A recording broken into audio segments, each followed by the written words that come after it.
This is how to defeat opponents better than you in Fortnite. My last video was about when did being good become a bad thing, where I talked about how being skillful at the game should be your aspiration instead of being put down and labeled as a sweat. So for anyone that came here from that video, well, this is your chance to catch up and learn how to defeat opponents better than you so you can increase your skill. Invest in the channel if that sounds good to you and hop in before 19k. But my tip number one is, and comment if this sounds familiar, but when you're facing an opponent better than you and it just feels like bullets are raining down on you from everywhere.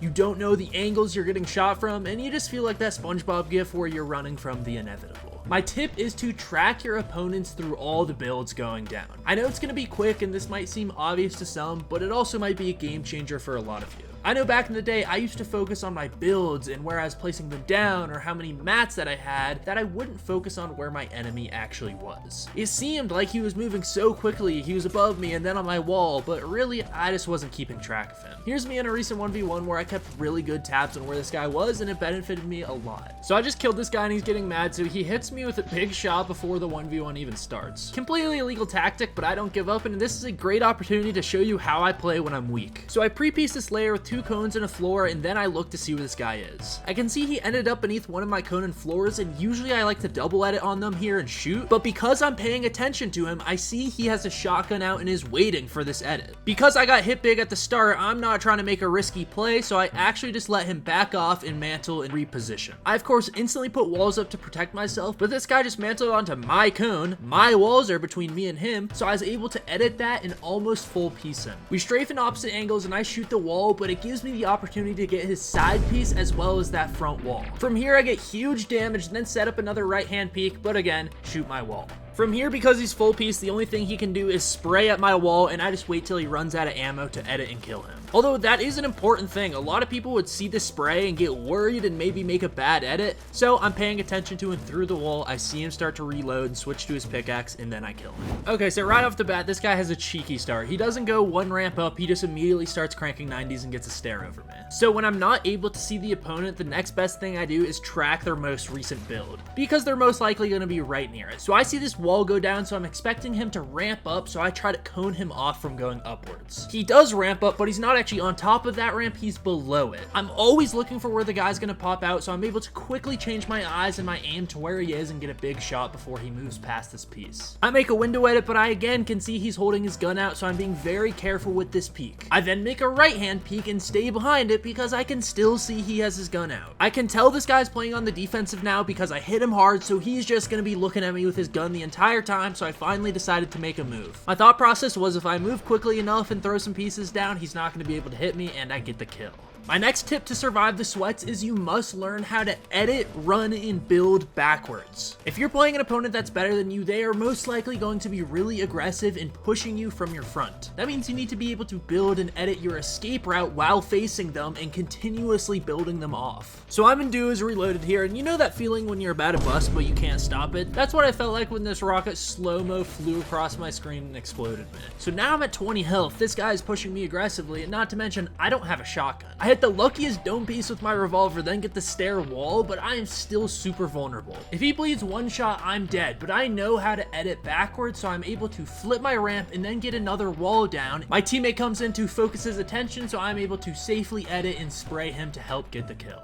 So we're still in Tilted Towers, and I just barely get through a close box fight, but I'm alive. I was looting a little too long, and this guy comes up behind me and almost takes my wall. And that's the thing, I didn't really have a good escape route planned, so make sure you have your escape route. Luckily, I'm able to spray through this wall and get back to safety and heal up. But it doesn't last long. Someone shockwaves right through my build, and I'm on the ropes again. He gets my wall, but I'm ready to edit and move backward, so I edit my cone up and I get the corner edit first try. From here, I'm still moving backward, but I go for counter damage by opening up a window edit. Unfortunately, he was able to get a stare above me, but it was still a good idea. So now it's endgame. That means no more reboots. This is the last life in Reloaded. I'm attacking an enemy who's a tile away, and then I get surprise attacked by his teammate right next to me. I'm again forced to back up, reset, and edit, and then this guy shockwaves up and is landing right on top of me. I back up and hit a huge jump shot, and then I'm actually able to clean this guy up. So to beat sweats, it's not only about surviving and escaping them, you can actually get counter damage and even kills while doing this. So I'm playing as a solo in duos reloaded now, now and I get a big hit, but I'm clearly still at a big disadvantage because they have 2 people. That's why I'm trying to use my resources. I'm sneaking around, trying to get another surprise attack, but he does see me and jump right on top of it. I don't panic and I'm able to get 2 big shots on that crystal skin, edit a window, and then take out the aura skin. From here, I'm editing open my walls and she breaks through and I kill her with an easy shot because I know she's weak. The main thing to point out about this fight is I'm able to edit my way backwards through my builds and place some walls, stairs, etc.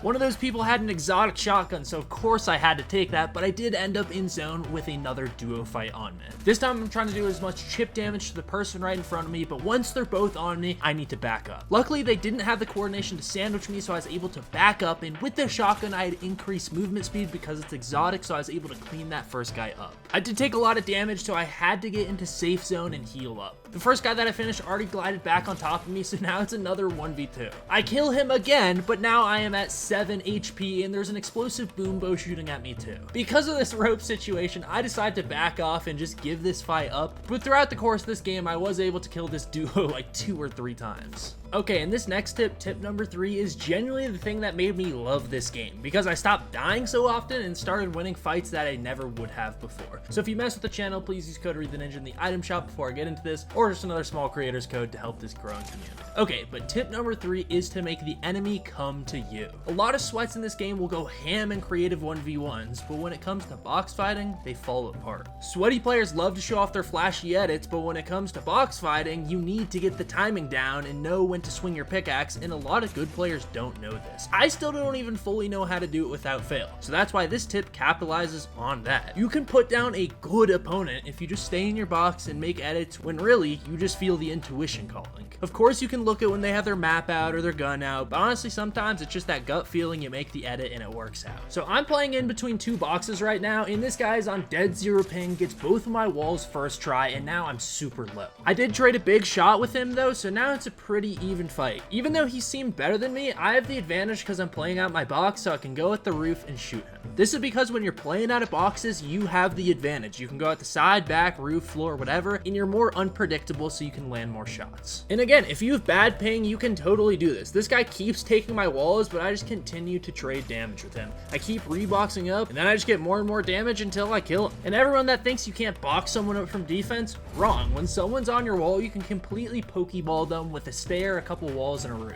What you'll notice about this fight is we keep trading pieces because once you edit it, the wall and the stair get really low health. So if you're able to take both of these pieces, then it should be an easy kill. You just edit from here, hope they miss their pickaxes, hit a couple shots, and it should be a GG. If you want more tips and tricks like this is the top 3 most underrated edits that rival even the peanut butter corner edit. And if you're curious about what I was talking about at the start of the video, this is my deep dive into when being sweaty became a bad thing. It talks about how being good at the game kind of got frowned upon. That video is filled with nostalgia and is my best theory to date. Again, drop a like if you've enjoyed, invest in the channel for more, and use code reidtheninja in the item shop or another small creator's code. Thanks for watching, and on that note, I am signing off.